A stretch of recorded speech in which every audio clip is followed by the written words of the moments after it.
সালামুন কাওলাম মির রাব্বির রহিম। বলুন সুবহানাল্লাহ। সালামুন কাওলাম মির রাব্বির রহিম। ও নারী, আল্লাহ তোমাকে সালাম দিচ্ছেন। আল্লাহ রাব্বুল আলামিন নারীদেরকে সালাম দিচ্ছেন।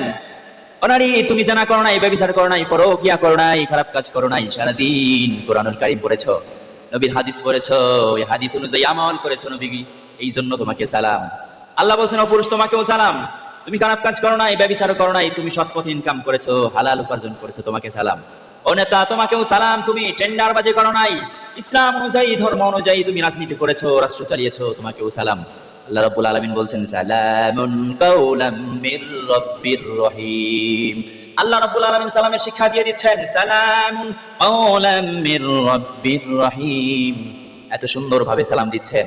আমরা সালাম দেই, আসসালামু আলাইকুম, আসসালামু আলাইকুম, আসসালামু আলাইকুম, নাউজুবিল্লাহ। এই ধরনের শব্দ বলে কখনো সালাম দেওয়া জায়েজ নাই।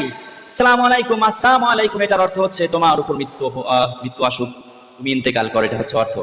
আল্লাহ রাব্বুল আলামিন সালামের শিক্ষা দিচ্ছেন, সালামুন আলাইকুম তিবতুম ফাদখুলি ফি ইবাদি, সালামুন ইয়া মূসা, সালামুন হারুন, সালামুন আলা দাউদ। আল্লাহ রাব্বুল আলামিন শিক্ষা দিচ্ছেন, সালামুন কাওলাম মির রাব্বির রহিম। এরপর আল্লাহ রাব্বুল আলামিন বললেন, ওয়ামতাজুল ইয়াউমা আইয়ুহাল মুজরিমুন। ও নারী, তোমরা যারা ব্যভিচার করেছো তাদেরকে বলছি, পুরুষ তোমরা যারা সৎ পথে ইনকাম করো নাই, অসৎ পথে ইনকাম করেছো, অনেতা যারা টেন্ডারবাজি করেছো, খারাপ কাজ করেছো, আজকে তোমরা আমার জান্নাতীদের থেকে আলাদা হয়ে যাও। তোমাদের কোনো অংশ নাই কিয়ামতে, জান্নাতে তোমাদের কোনো অংশ নাই। নবী সাল্লাল্লাহু আলাইহি সাল্লাম বললেন, আমার উম্মতরা 73 দলে বিভক্ত হয়ে যাবে। এই 73 দলের মধ্যে আবার একটি দল হবে জান্নাতি, আর 72 দল, এই 72 দল দুইটি দলে বিভক্ত হয়ে দুই পাশে ছড়িয়ে পড়বে, মাঝখান দিয়ে একটি দল হবে জান্নাতের। বলুন সুবহানাল্লাহ। এই জান্নাতীদের দল জান্নাতে যেতে থাকবে, আশপাশ থেকে যেই জাহান্নামীদের দল আছে তারা বলবে, ও ভাই, আমি দুনিয়াতে তোমাকে এই দান করেছিলাম, এক গ্লাস পানি খাওয়াইছিলাম, কাপড় দিয়েছিলাম, এটা দিয়েছিলাম, ওটা দিয়েছিলাম, আজকে তুমি জান্নাতে যাও, দয়া করে তুমি আমাকেও তোমাদের সাথে জান্নাতে নিয়ে যাও। বলুন সুবহানাল্লাহ। আল্লাহ রাব্বুল আলামিন বলছেন, ওয়ামতাজুল ইয়াউমা আইয়ুহাল মুজরিমুন। ও পাপিষ্ঠ নারী, ও পাপিষ্ঠ পুরুষ, ও পাপিষ্ঠ নেতা, আজকে তুমি আমার জান্নাতীদের থেকে আলাদা হয়ে যাও, তোমাদের কোনো পন্থা নাই। আল্লাহ রাব্বুল আলামিনকে তারা বলবে, ও আল্লাহ, আপনি আমাদেরকে কেন জাহান্নামে দিচ্ছেন, জান্নাতে কেন দিচ্ছেন না? আল্লাহ রাব্বুল আলামিন বলবেন, ইন্না কাররামনা ইয়া বনি আদম। ও বনি আদম, আমি তোমাদেরকে শ্রেষ্ঠত্ব দান করেছিলাম সমস্ত পৃথিবীর মধ্যে, সমস্ত প্রাণীদের উপরে। তুমি সেই শ্রেষ্ঠত্ব ধরে রাখতে পারো নাই। আমি তোমাদেরকে বলেছিলাম, লাকাদ খালাকতুল জিন্না ওয়াল ইনসা ইল্লা লিয়াবুদুন।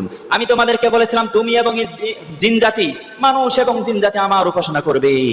ও বন্ধু, ও বনি আদম, তুমি আমার উপাসনা করো নাই, গরিমসি করেছো, নামাজ আদায় করো নাই, সালাম দাও নাই, হজ করো নাই, যাকাত দাও নাই, আজকে তুমি জাহান্নামে চলে যাও। আয়ের পর আবার বলবেন, আল্লাহ রাব্বুল আলামিনের পর আবার বলবেন, ও বনি আদম, আলাম আহাদ ইলাইকুম ইয়া বনি আদম আল্লা তা'বুদুশ শাইতান ইন্নাহু লাকুম আদুউম মুবিন। ও বনি আদম, আমি কি তোমাকে বলি নাই, আমি কি তোমাকে বলে দেই নাই যে তুমি আল্লাহ তাআলা ছাড়া কারো উপাসনা করবে না? তুমি তো আল্লাহ তাআলা ছাড়া শয়তানের উপাসনা করেছো, ওই নেতাদের পিছনে ঘুরেছো, অমুকের পিছনে ঘুরেছো, অমুকের কথাই চলেছো, আমি আল্লাহ রাব্বুল আলামিনের ধারণাই। অথচ আমি তো বলে দিয়েছিলাম, জমিন যার আইন চলবে তার। ও বান্দা, তোমার কাজ ছিল আমার জমিনে আমার রাজত্ব কায়েম করা, কিন্তু তুমি তো করো নাই, তুমি শয়তান অনুসরণ করেছো। আজকে তুমি যাও, জান্নাত জাহান্নামের দিকে চলে যাও, তোমার আর কোনো প্রয়োজন নাই। বনি আদম, আমি তোমাকে বলে দিয়েছিলাম, হাজা আদিহি জাহান্নামুল্লাতী কুনতুম তুআদুন।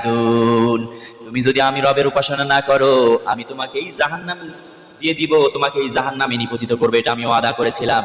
আজকে তুমি যাও, জাহান্নামে যাও, জাহান্নামে যাও। বলুন নাউজুবিল্লাহ।